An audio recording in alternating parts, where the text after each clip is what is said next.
yeah, I'd love to hear about your journey. Just go ahead and just Yes. tell me what you want to tell me, girl. Yes, so my journey, yeah, my journey into spirituality, like we were speaking on earlier a little bit, it started a little bit rocky. It was put on me, I feel. I feel like it was, like we were speaking on earlier, this man in the sky that I was supposed to listen to. I was supposed to have all these rules that I had to follow or else. It was a way of keeping me small in a way that I just honestly I didn't really believe it. No matter how hard I tried to believe the story of this person in the sky is dictating my life and I should be happy with it. It should be this way. It wasn't until honestly I had my son. So he is 11 months old now, and 11 months ago I gave birth to him and my heart just bursted open when I gave birth to Everett. He opened me up to a knowing in every fiber of my being that there was a love out there that is bigger than I've ever known, bigger than I could ever imagine.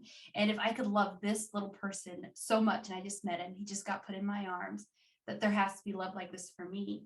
And this led me on a journey, a spiritual journey of unlearning basically everything that I was taught to believe.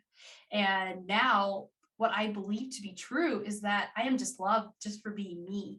And I there wasn't this person in the sky that was saying like you deserve this. This is what you get.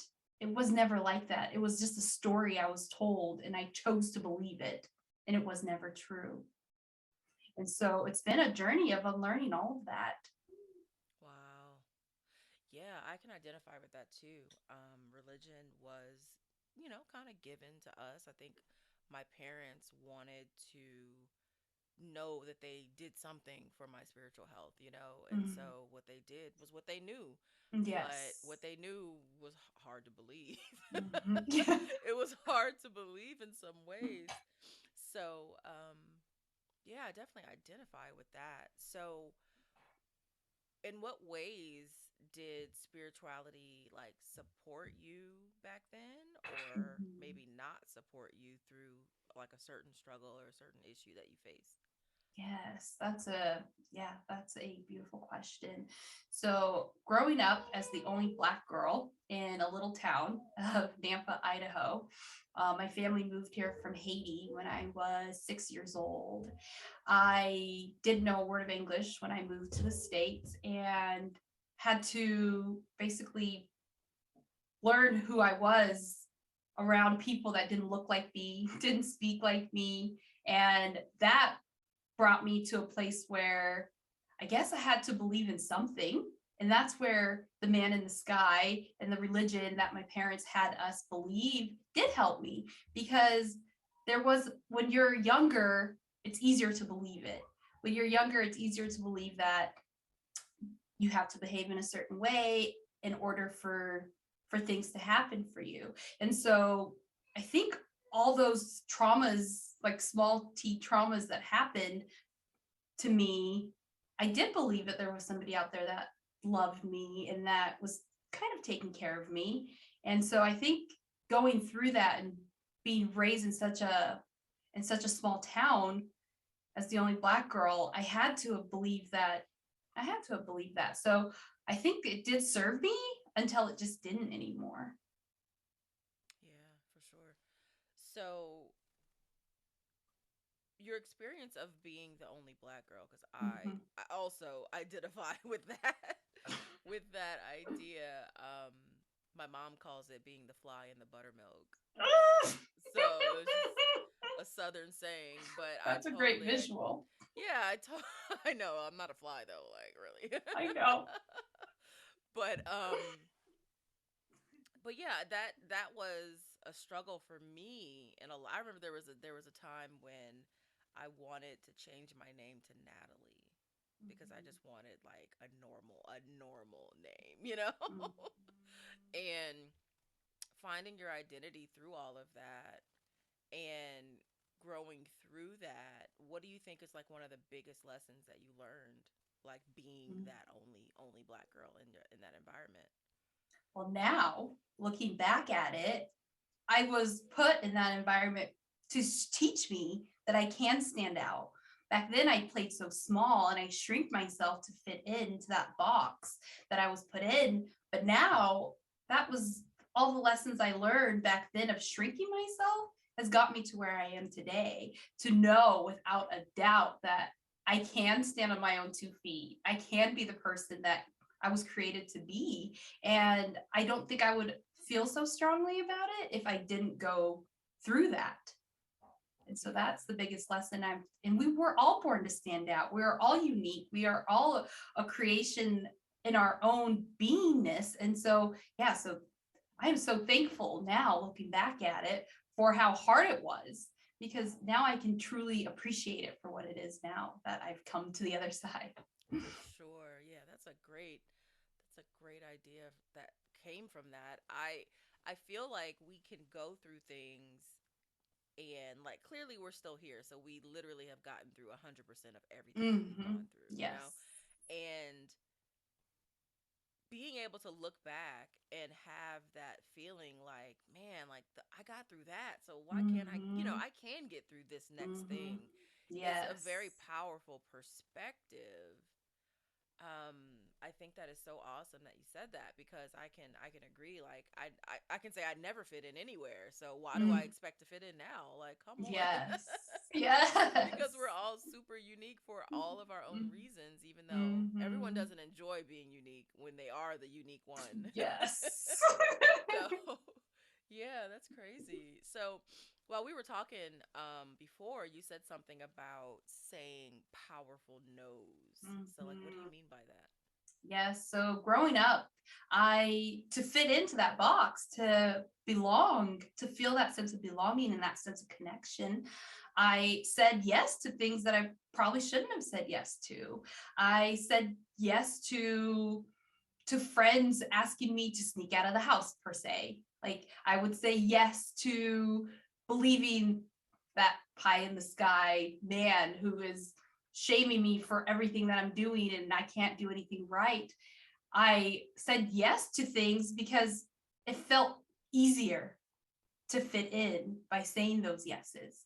And now I've grown up and evolved and got into my body and know what I value, I can say no more powerfully. And that's what my clients and I work on, is saying those powerful no's, because when you say powerful no's, it opens you up for so many goodness. It opens you up for so many beautiful yeses. And I think it's the setting of boundaries is the start to everything. For sure. Wow, that's beautiful. So, tell me about the work that you do and what type of clients you work with.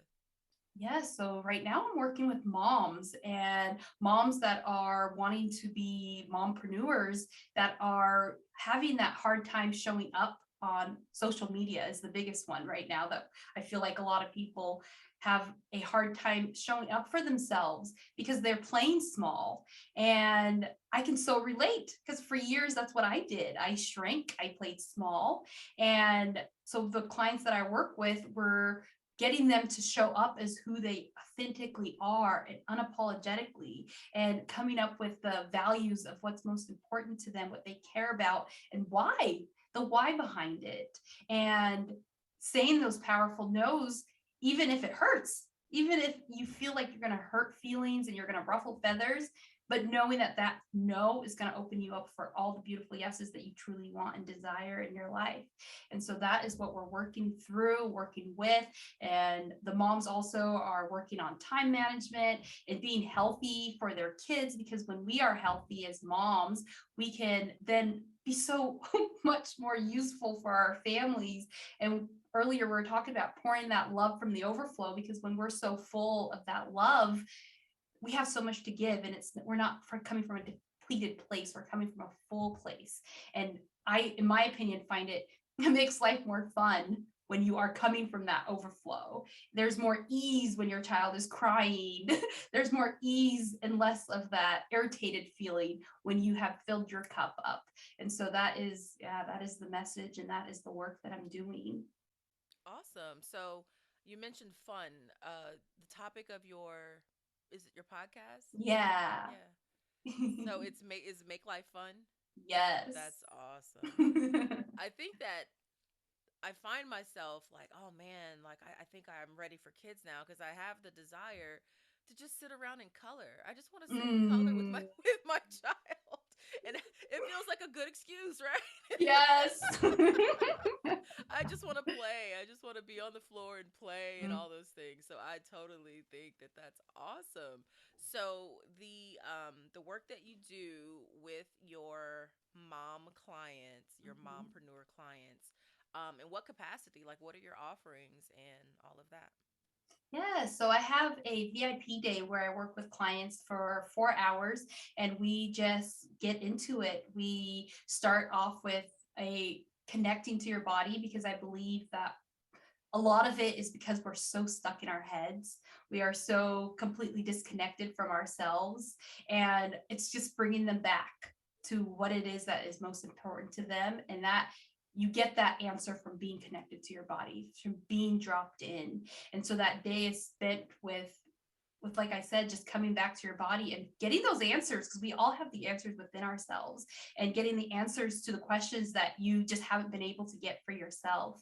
And then also I do one-on-one coaching as well and currently in the works of bringing my vision of I'm so excited about this of a mom membership. So it's the Mindfulness Moms membership. I've been dreaming of this for the last 2 years of creating this space for moms to freely grow and fill their cup and have other like-minded moms around while we are being moms because it takes a village but there is no village, so I'm creating that and I am so excited about it.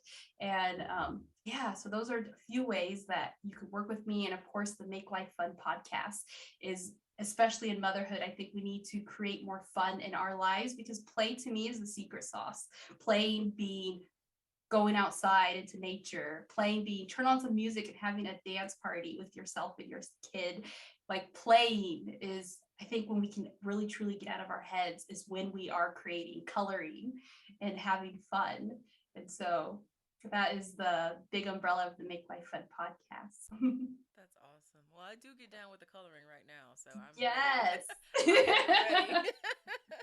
But that's awesome. I think that when you talk about getting into your body, I Mhm. think I know the language that you're speaking, right? Because when we're Mhm. making decisions from our neck up, they're not heartfelt decisions because that's not where our heart is, right? Mhm. So when you talk about getting into into the body, like what do you mean by that? Yes. So when I talk about getting into the body is literally feeling your, like right now for me, feeling my bum on the chair and feeling the back of me on the chair, sensing where my breath is. Is my breath high in my chest or is it low in my belly? Is that just coming back into that body through that breath and just giving yourself a moment to see where it is and without judgment? It's just bringing yourself back. And so when you're in this space of feeling grounded, feeling connected, everything shifts. You're able to think more clearly, you're able to feel more present. And I believe that this is where life happens, is right here in this present moment. And so that is the practice of coming back to your body. And the more you do it, the easier it gets. And then you're living from a place where you're not rushing from the next thing to the next thing. You're truly, truly here. And at the end of the day, you can look at your day and be like, I was in it. I wasn't just going through the motions. I wasn't on autopilot. And so just getting present with yourself. For sure. Wow, that's awesome. I think that the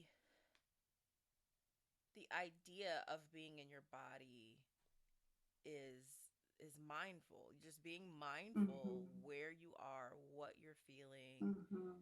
and it can help us. It helps us. It helps me for sure because I'm sacral like all the way. I get a hell yes or a hell no immediately if I'm in the right state, But if Mm-hmm. I'm not in the right state, it's like, oh, I got to think about it, da, da, da. Mm-hmm. So being in the body is so important, and I can imagine as a mom how you have to be comfortable in that because if you're rushing, then you could make a mistake. You could be, you could forget something that's really important. That it's not just you rushing anymore. It's you rushing with another little tiny human. Yeah. So Yep. And the days that I find myself doing that, I get to the end of my day and it just feels frustrating. I feel like rubbish. I wasn't present with any of it. I was just going through the motion.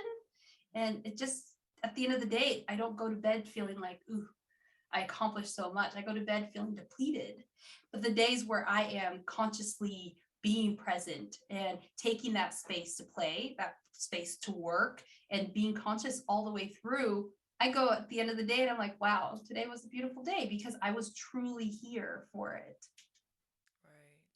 So, what do you have to say for the mom that feels like she doesn't have time to meditate or she doesn't have time to have a moment to herself to be able to put these things into practice? Like, what's your response for something like that?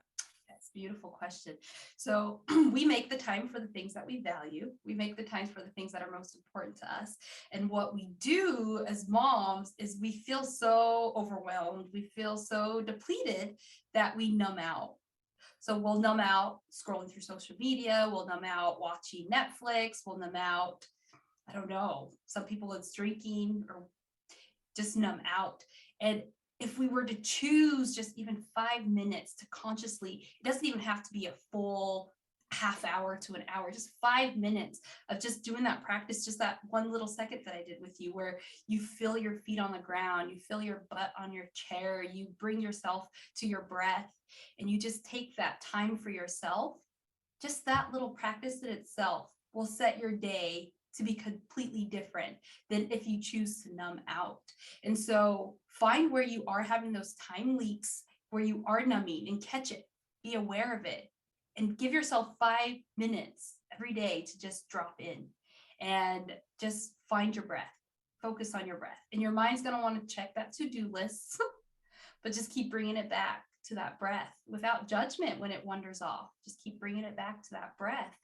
And the more you do it, the easier it gets. And it is a practice, but it feels so good to be in your body once you've been doing it a while that you will crave that.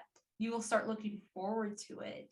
And you'll see the ripple effect too in your life of being more present with your kids, and your kids start acting different towards you. It's so funny. Everybody always says your son is so calm, your son is so relaxed, he's so happy. I'm like, because I am intentionally happy. I am intentionally relaxed. I am meditating with him in my lap as I'm breastfeeding. And so it's a practice for the both of us. So when I'm regulated, he's regulated. And I remember that all day, every day. I remember that my mood sets the tone for the whole house.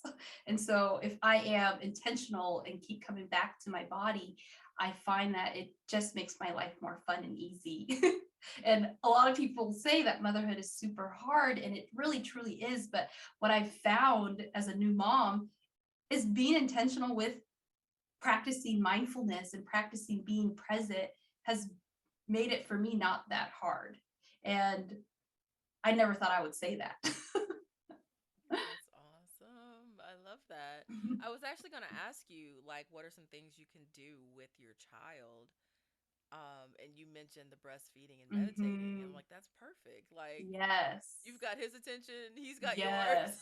Yes. And we eye gaze, we look at each other, and I will close my eyes, he'll close his eyes, and he will start breathing how I'm breathing, and our breaths will match. It's such a beautiful bond. And my husband always says he needs his mommy, he needs his mommy's touch. I was like, I have no secret weapon. My only secret weapon is when I am in his presence, I make myself like breathe in my body. When I'm putting him to bed, I am consciously breathing in my body. I am not stressed. I am focused. I am totally there with him. And by me giving him my undivided attention, he knows it. He feels it. And he thinks it's this magic trick, my husband. And I've been telling him lately, like, no, I just literally that's the work. I'm just Aw. completely present with him. And so when you are doing that, it's magic what happens with your child, because they can't regulate themselves until I believe it's 3 years old. And so they feed off of you completely. So when you do this work, it is magical for your child because they can feed off of your regulation. Wow. That is so beautiful.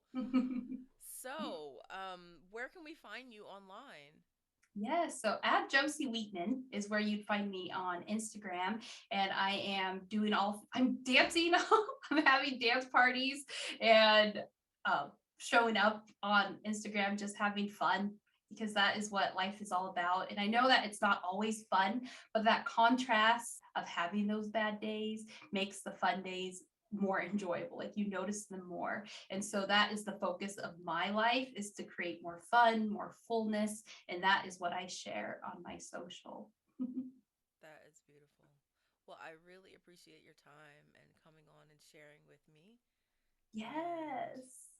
it's been awesome. I love what you're doing. I love that you stepped into who you are authentically and you're sharing that with the people that need you. That is so Mm, important. So I honor you absolutely mm, for just being who you are and just being Jocey and bringing what you feel is needed to humanity right now. I think that's so yes. beautiful.